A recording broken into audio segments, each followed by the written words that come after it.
É um prazer estar aqui mais uma vez, junto para compartilhar essa mensagem do Evangelho da Graça. Meu nome é Simar Rodrigues, para aqueles que não me conhecem, estamos aqui em Unamar, Cabo Frio, anunciando essa palavra abençoada. Você que tem inscrito no nosso canal, eu agradeço pela sua vida. Você que não é inscrito, escreve lá, dá um joinha, participe conosco desse Evangelho. E eu quero agradecer pela sua vida, por você ter feito essa mensagem espalhar. E hoje estamos aqui diante de um tema, o resgate pelo sangue. O resgate pelo sangue foi para a nação de Israel ou foi para o mundo todo? Porque Cristo já morreu mais de 12.000 anos. Será que o sangue dele ainda está sendo derramado a favor de muitos para resgate? Ou foi para aquele período? É o que nós vamos ver nessa noite. Eu escolhi aqui Evangelho de João, capítulo 8, versículo 32, que diz assim: E conhecereis a verdade, e a verdade vos libertará. Verso 33. Respondeu-lhe: Somos descendentes de Abraão, e nunca fomos escravos de ninguém. Como diz tu, sereis livres? Respondeu-lhe Jesus: em verdade vos digo, que todo aquele que comete pecado é escravo do pecado. Ora, o escravo não fica para sempre na casa, o filho fica para sempre. Se, pois, o filho vos libertar, verdadeiramente sereis livres. Então Jesus estava diante daqueles judeus que, a princípio da sua mensagem, eles creram nele. Então Jesus, já conhecendo o seu coração, ele diz: se vós permanecer em mim, vocês realmente serão os meus discípulos. E então vocês conhecerão a verdade, e essa verdade, que era o próprio Cristo, ia libertar eles. Mas de quê? Do pecado de Adão. Porque todos que vieram antes da cruz, eles eram pecador por natureza de Adão, natureza adâmica. Então, se aqueles realmente judeus que crescem nele e permanecesse nele ali, seguindo ele, com certeza iria conhecer a verdade que era ele, e ele ia libertar eles daquele pecado cometido por Adão, porque a transgressão de Adão chegou até eles. Então agora eles dizem: olha, nós nunca fomos escravos de ninguém. E como você diz que seremos livres? Jesus não estava falando de escravo fisicamente. Cristo estava falando que eles eram escravos espiritualmente. Então ele diz: olha, nós somos filhos de Abraão e nós nunca fomos escravos. E aí Jesus: olha, aquele que comete pecado, ele é escravo do pecado. Então ali, como é que o povo judeu se tornava escravo na antiguidade? Através das dívidas. E se um israelita fosse endividado a ponto de servir um outro israelita, aquele israelita não poderia ter o seu irmão como escravo, mas poderia trabalhar com ele ali e sanar aquela dívida, ou outro poderia resgatar ele da dívida que ele devia. Mas ele não poderia ser um escravo diretamente, conforme fosse de outra nação. Ele seria um trabalhador, pagar sua dívida, e se não pagasse, ele tinha, com 7 anos, ele poderia ser liberto daquela dívida e voltar novamente a ser livre, a trabalhar para quem ele quisesse. Agora, quando fosse alguém, um forasteiro, ou se permanecesse naquela nação de Israel, e ele adquirisse posse e se tornasse um cara rico a ponto de escravizar um israelita ali pela dívida, então como um israelita se tornava escravo de outra pessoa sem ser um da nação de Israel, de outro homem de fora, pela dívida. Se um israelita ficasse endividado a ponto de não ter com que pagar aquele proprietário que não era um israelita, ele se tornava escravo daquele senhor. E para ele sair daquele jugo de escravidão, ele precisava pagar sua dívida. Então ele trabalhava para pagar a dívida. Se ele não conseguisse pagar a dívida, alguém da sua família poderia resgatar ele daquela condição de escravo. Se não pudesse, ou resgatar a sua propriedade, se não pudesse, aquela pessoa ia ficar ali sendo escravizado por 7 anos, até no ano jubileu. Então, trazendo para o campo espiritual, e essa passagem está em Levítico capítulo 21, 39 a 55, que vai falar como os israelitas se tornavam escravos. E agora, Adão no paraíso, ele era rico. Se nós fazemos a analogia a Adão, quando Deus coloca Adão no paraíso, ele era rico, tinha de tudo, comia de tudo. Mas no dia que Adão transgrediu as leis de Deus, que tocou naquela árvore, ele ficou pobre, foi expulso do paraíso, perdeu o direito e ele se tornou um escravo daquela dívida que não tinha como pagar. Isaías capítulo 45, verso 12, que diz assim: Eu é que fiz a terra e nela criei o homem. As minhas mãos estenderam o céu e a todo seu exército dei as minhas ordens. Eu o despertei em justiça e todos os seus caminhos endireitarei.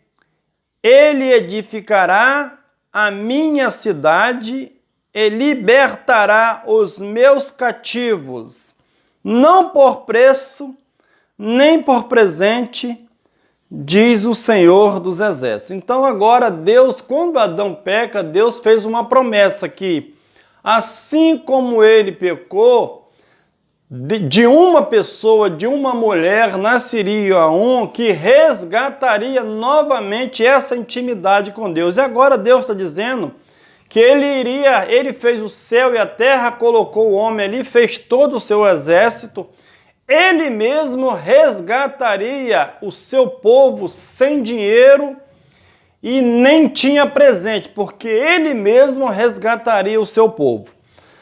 Em Lucas capítulo 10, é uma passagem bem interessante, verso 30 em diante, que nós não vamos ler, é o bom samaritano. Cristo sempre contava alguma parábola para ilustrar a situação do povo de Israel em pecado.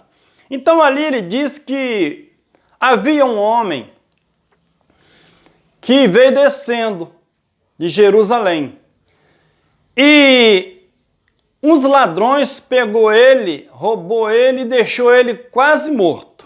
Então veio descendo também um samaritano, vem descendo também um sacerdócio. Ele olhou aquele homem meio morto, passou direto e não fez nenhum caso. Então também veio um levita, olhou de longe e passou direto pelo mesmo caminho. De repente surge um andarino, um samaritano. Ele olha para aquele cara, chega perto dele, tem compaixão daquele homem, sara aquelas feridas, coloca vinho, coloca azeite, coloca no seu animal e leva ele até uma estalagem.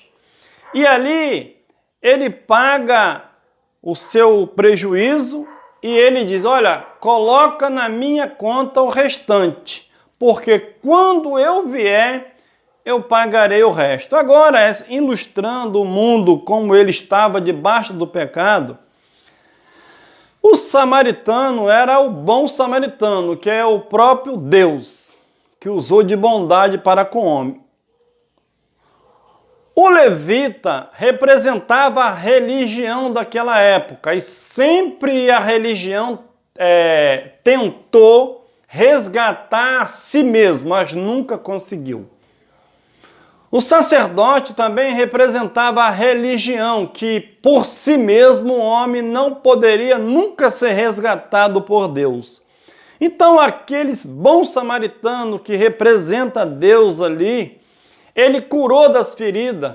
Era o ministério de Cristo naquele período de 30 a 33 anos. Ele cuidou do homem e fez uma promessa. Instalou seus discípulos ali no seu reino para cuidar daquele povo. E quando ele viesse, ele pagaria o resto. E não foi isso que aconteceu?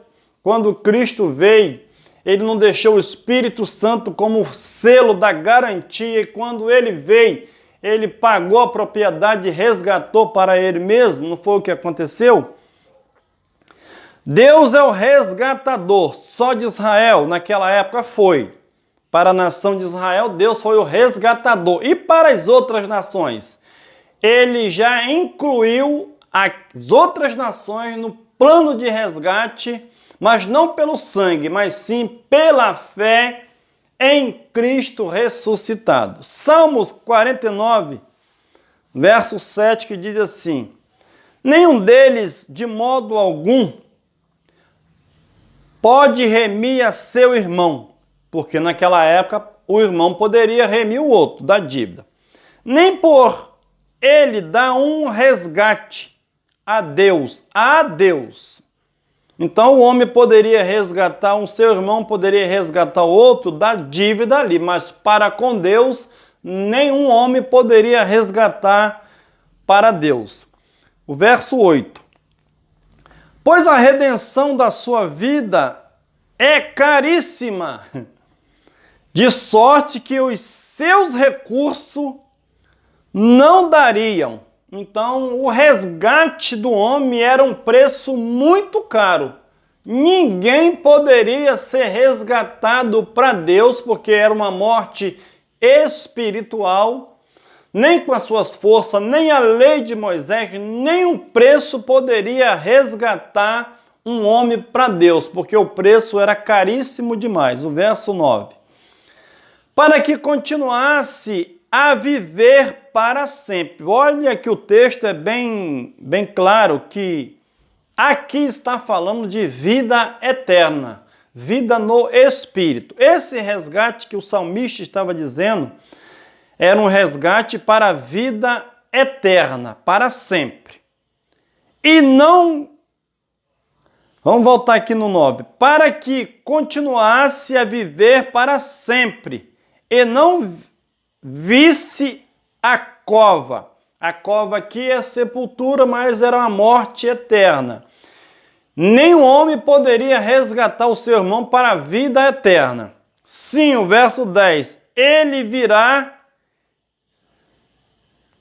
que até os sábios morrem, que perece igualmente o nércio, e o estúpido, e deixa os seus bens, deixa os outros seus bens, tanto o sábio como o nércio.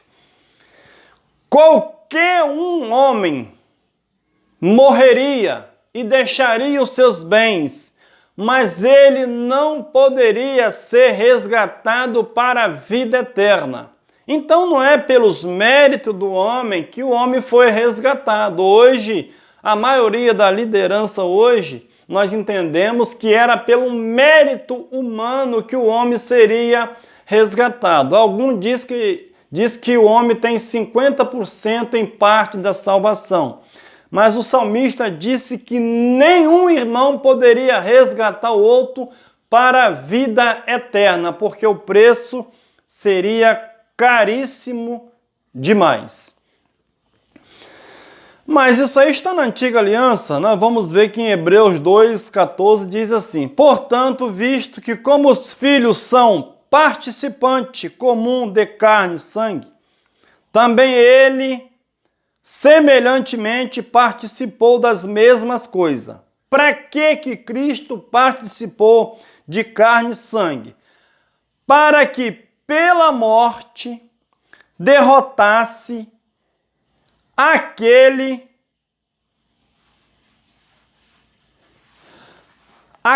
que tinha o poder da morte, isto é, o diabo. Meu irmão, Hebreus 12:14 foi o fim do diabo. Mas que diabo é esse, Simar? Nós temos ensinado e entendemos que o diabo ele nunca existiu como ser espiritual. O diabo aqui, se nós formos fazer uma leitura rasa, o diabo aqui era a lei de Moisés. Era o acusador que acusava os seus filhos dia e noite. Então, quando Cristo se fez carne, ele nasceu debaixo da lei a fim de resgatar todos aqueles que estavam debaixo da lei. Então, como os filhos participam de carne e sangue, Cristo também participou para um propósito. Para quê? Pela sua morte, derrotasse aquele que tinha o poder da morte. Isto é, o diabo, ou adversário, ou aquilo que acusava os filhos de Deus, que era a lei de Moisés. E o verso 15, e livrasse todo aquele que com medo da morte estavam por toda a vida, sujeito à escravidão. Então, qual era a morte aqui? Era uma morte física ou era uma morte espiritual que todos tinham medo? Todos tinham medo dessa morte espiritual. Mas Cristo, com a sua morte, ele resgatou todos aqueles que estavam debaixo da lei de Moisés. E o verso 16, pois na verdade não presta auxílio aos anjos, mas sim à descendência de Abraão, pelo que convinha que em tudo fosse feito semelhante a seus irmãos, para se tornar um sumo sacerdote misericordioso e fiel nas coisas concernentes a Deus, a fim de fazer o quê? Propiciação pelos pecados do povo. Então, Cristo, quando morreu, ele não morreu só para aquele que aceitou ele e levantou a mão, que não tem nem esse aceitar Jesus na Bíblia. Ele fez um resgate. Como resgatava um escravo?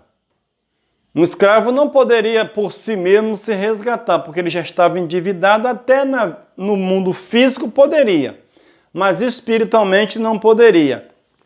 A palavra resgate no papiro, ou no hebraico, ou em outras palavras, ou até mesmo no grego, é o preço de um resgate de um escravo. Então, quando Cristo resgatou aqui, é como se ele estivesse resgatando não só um escravo, mas todos aqueles que estavam debaixo da lei de Moisés. Simã, e aqueles que não creram em Cristo, foi resgatado? Foi. Ainda que eles passaram pela tribulação confiando na lei de Moisés, mas ele foi resgatado da morte espiritual, não daquela morte, daquele juízo que veio ali. Então o resgate não foi para uma pessoa. Paulo chega até a dizer que então todo Israel será salvo. De quê? Daquele resgate que Deus tinha prometido.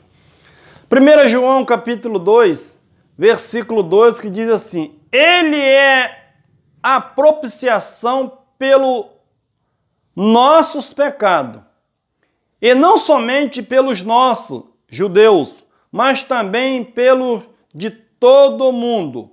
Essa palavra todo mundo não aplica hoje no mundo atual, porque João tinha em mente que não só para eles ali, mas para o todo mundo, o mundo habitado, o mundo de Israel, mundo daqueles que acreditava que seguia a lei de Moisés. Serve para hoje sim, porque com apenas uma oferta, ele perdoou o pecado daquele mundo habitado ali, e a recompensa chegou até nós, não pelos nossos pecados, porque nós, quando nascemos, nós já nascemos no mundo de Cristo, no mundo resgatado para Deus. As pessoas não entendem, mas é a realidade. Nós não pertencemos ao pecado de Adão, ainda que herdamos a natureza de Adão, a natureza carnal, fraca, mas dentro de nós já somos novas criaturas, na realidade já nascemos novas criaturas, nós já temos o corpo celestial. Quando nós fechamos os olhos aqui nessa terra, abriremos na eternidade. No mundo espiritual, o homem não morre mais. O que morre é a carne. Cristo, quando venceu a morte, ele não venceu a morte física. Porque se ele tivesse vencido a morte física, ninguém morreria mais. Mas ele venceu a morte espiritual. Mas ele precisava de um corpo para trazer a realidade como prova que ele ressuscitou. 1 João 4,10 diz assim: nisto está o amor. João está dizendo que nisto está o amor. Em que? Não em que nós tenhamos amado a Deus. Oh, meu irmão, ama a Deus que Ele vai te amar. Mentira. O amor de Deus é incondicional. Não é o amor de um homem para uma mulher. Não é de um pai para um filho. O amor de Deus é um amor sem interesse algum. Ele ama, Ele é amor. Então João está dizendo que Deus, Ele ama sem medida. Ele é o próprio amor. Então não é pelo amor do homem que Deus nos ama. Deus nos ama incondicionalmente. Vamos voltar aqui.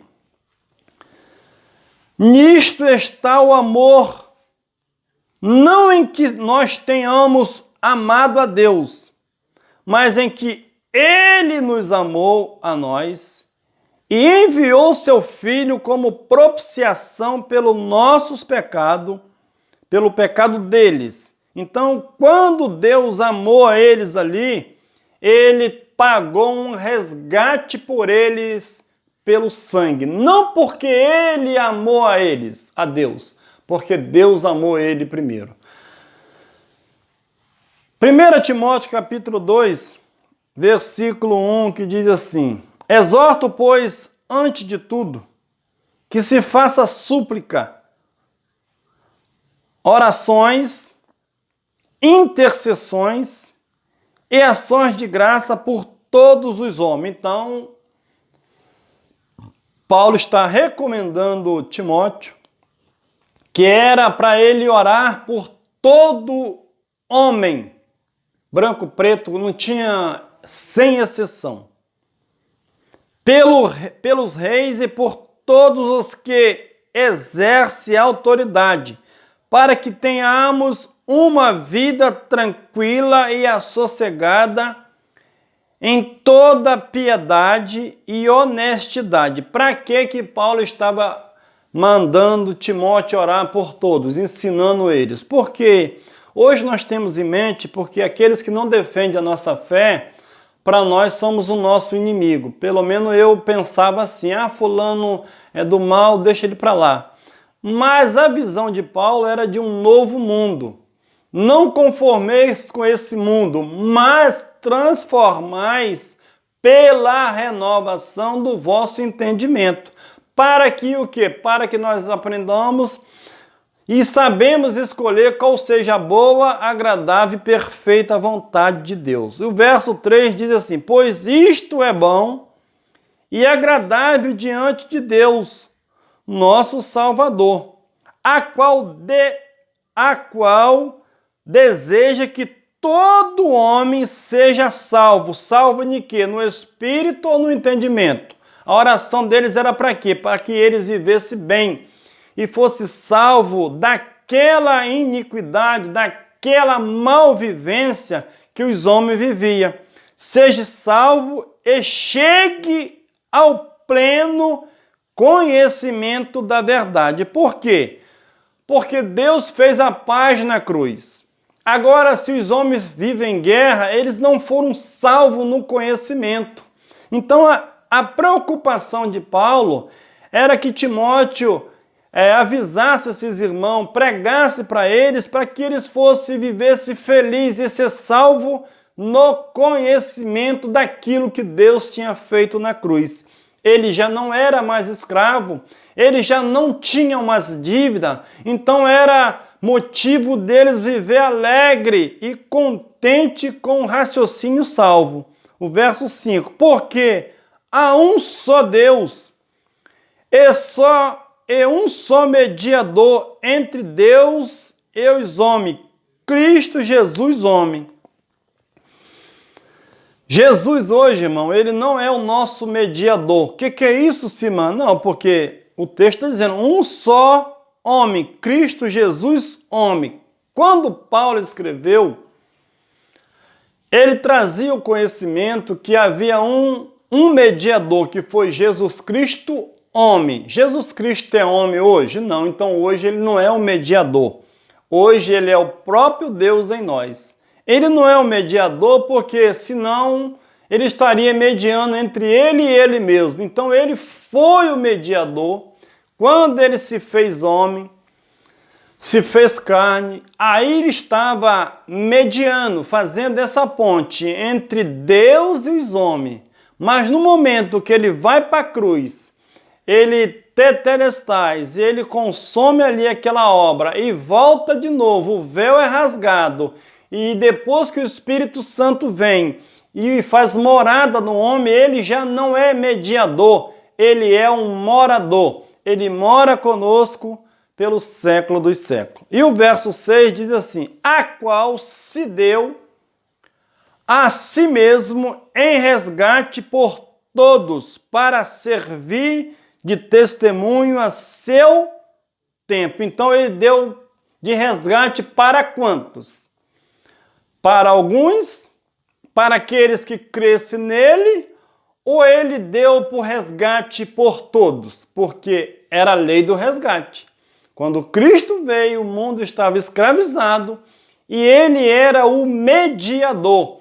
Ele era o único irmão que se fez irmão, que poderia resgatar os seus irmãos, igual Hebreus 12, 14, 15, 16, 17 diz. Ele foi em semelhança dos seus irmãos para resgatar todos aqueles que estavam debaixo do jugo da lei de Moisés. Então ele não resgatou um, ele não resgatou dois. No Espírito ele faz um resgate pelo seu sangue. Ele faz uma troca, pega a dívida do povo e paga e diz, agora vocês estão livres.